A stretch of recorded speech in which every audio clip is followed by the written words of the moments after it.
Do you want to see these books now?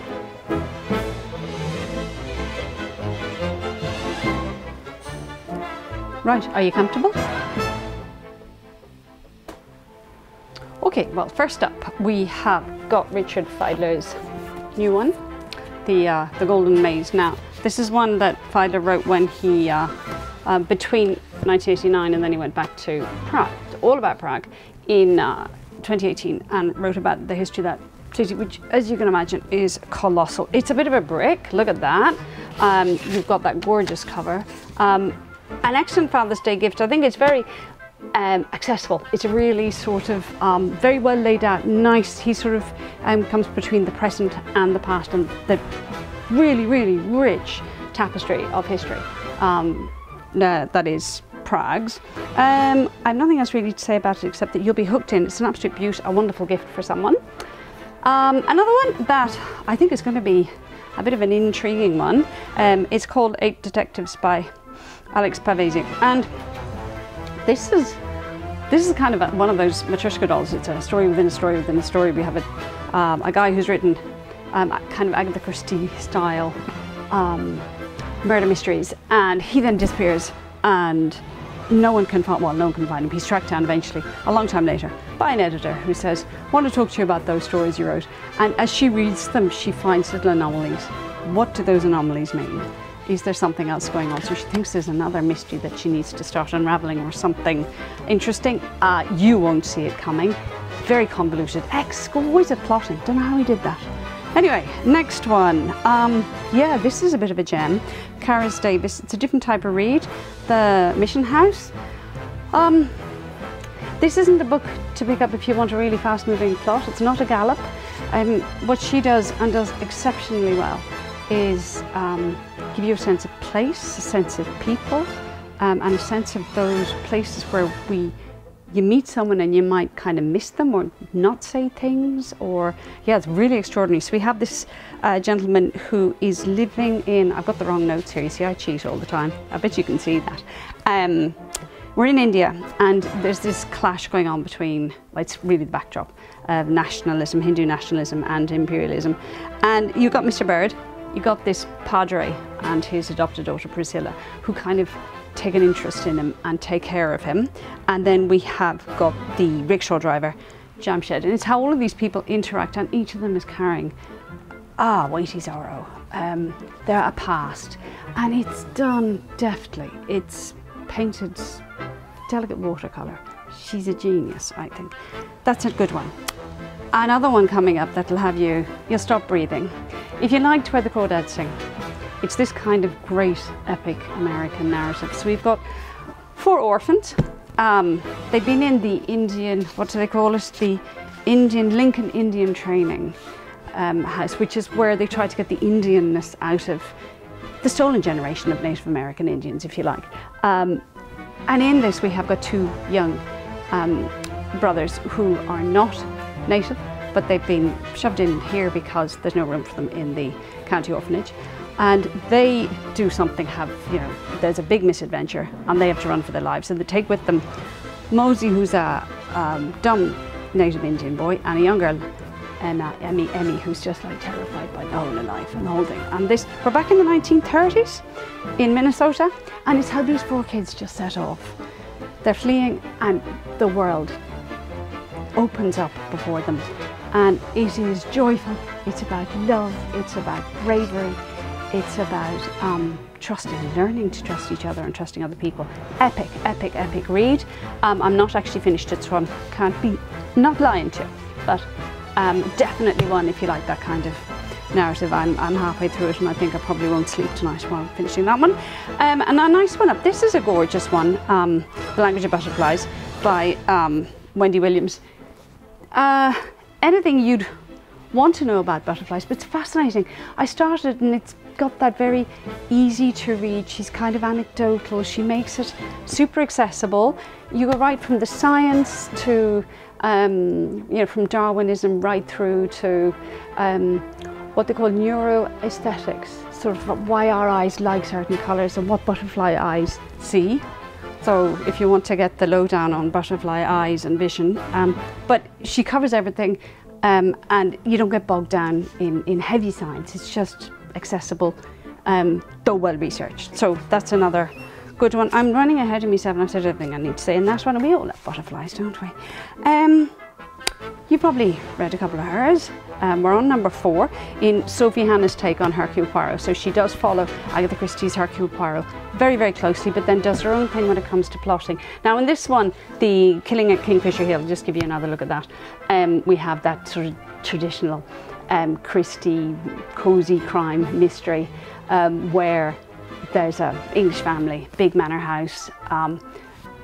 One of the Davenports has said, my fiance has been accused of killing my own brother Frank, would you come and sort out this mess? Which is Poirot, and his sidekick is actually called, which I love, his sidekick is called Catchpool. So Catchpool and he have to go and gather up all the clues. Somebody called Catchpool could do that. And great read, great plot, and not too taxing, as we're all very taxed by life. A great getaway read. I can't remember my order now, I should probably do that one first. Another one for getting away from it all, if you've read A Man Called Ove, which is the correct pronunciation, Frederick Backman's Anxious People, absolute hoot. David and I are reading this one at the moment. So we're in Sweden and we have a bungled bank robbery. We've got 2 policemen, and there's probably going to be more in our cast of characters because we're just reading it bit by bit as a kind of lullaby, nighttime treat. As you know, he always is light-hearted on the outside, but he really works very hard on his characters. You get to understand a lot about the person without him sort of describing them in any way. It's how they interact. Absolute. It's a hoot, and go for that one. That's a good one. Something a little bit different. We have this one, which is, I did read this. I read it about a month ago, so if my memory fails me, you just have to bear with me and be exceptionally forgiving, which I know you will be. True Story by Kate Reid Perry.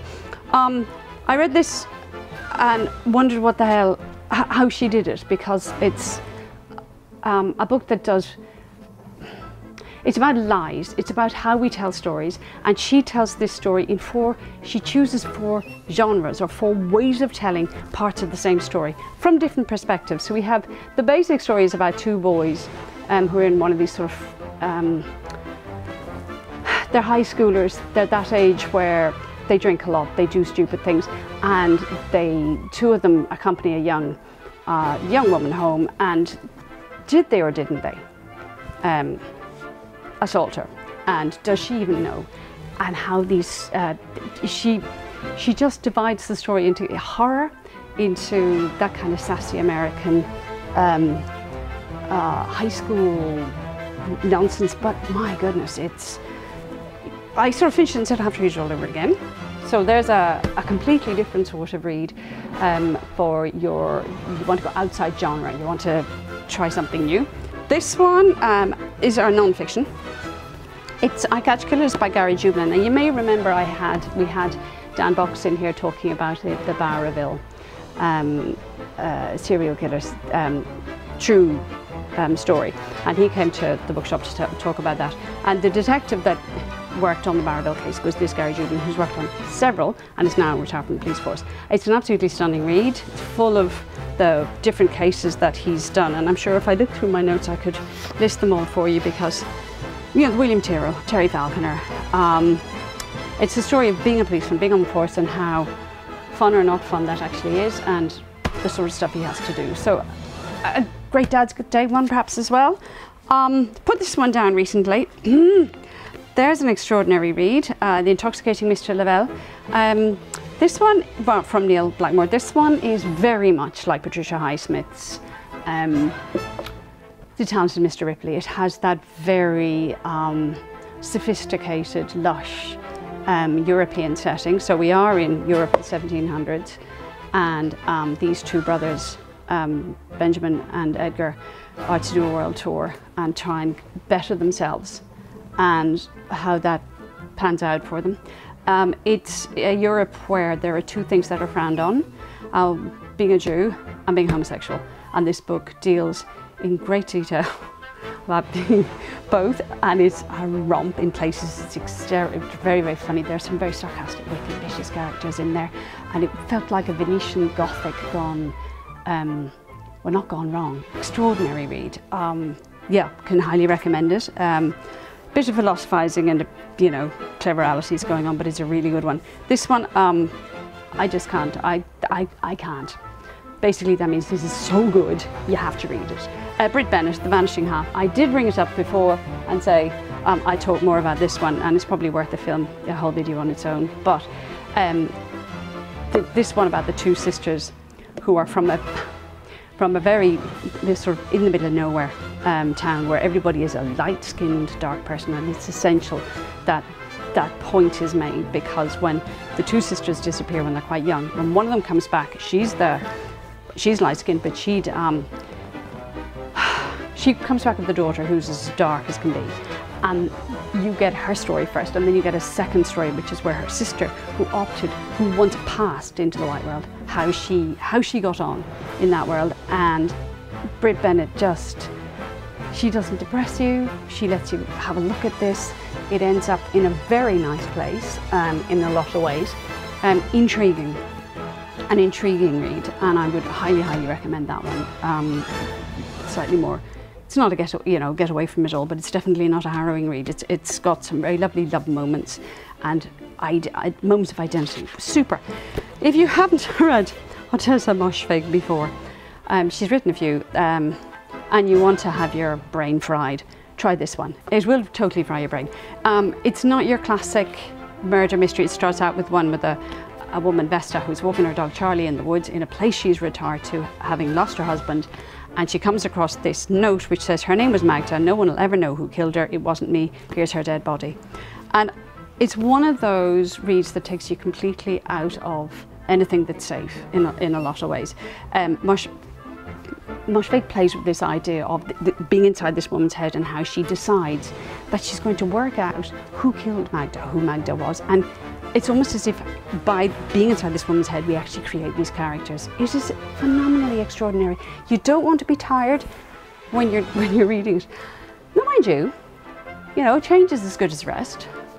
I'd say try it. Be brave, it's a good one. And another one, I think I've ended on a kind of gothic note here, because both of these have nice, sort of leave you unsettled, and that's always, not always, often quite a good thing. Sisters, it seems to be a thing this year. We have a couple of sisters things going on, but this one totally loved, though mind you, I think my hair stood on end. Daisy Johnson, as some of you will remember, she wrote Everything Under, which was a Booker Prize shortlist, if I'm not wrong, and if I'm wrong, bang, can't help it. God, this is extraordinary. Two sisters, September and July. Yeah, not joking. And how they're in this, they've been taken away. You don't need to know everything at the beginning, but you find these two girls come together with their mother to a cottage in a very bleak, dreary, kind of depressing place. The cottage is quite depressing and very old, and there you feel this kind of oppression, this unsaid thing. These relationships, they're not really getting on, particularly not September, doesn't get on very well with the mother, but you can feel that July would really like to. And the two, September sort of puts this pressure on her younger sister. She's younger by, one was born in September and the other in July, so by about 9 months. So it's about that fact of saying, you'll always be my best friend, I'll always be here for you, and how that works out. It is spine-chilling in places. It's a superb examination of identity, of that bond between sisters that kind of becomes a little bit freaky. Totally adored it. The writing is glorious.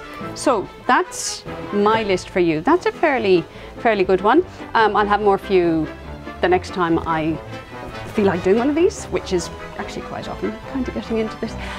So I'll leave it there, and I'll see you again the next time. And I see that you've got one hell of a stack there to go away with, so good on you.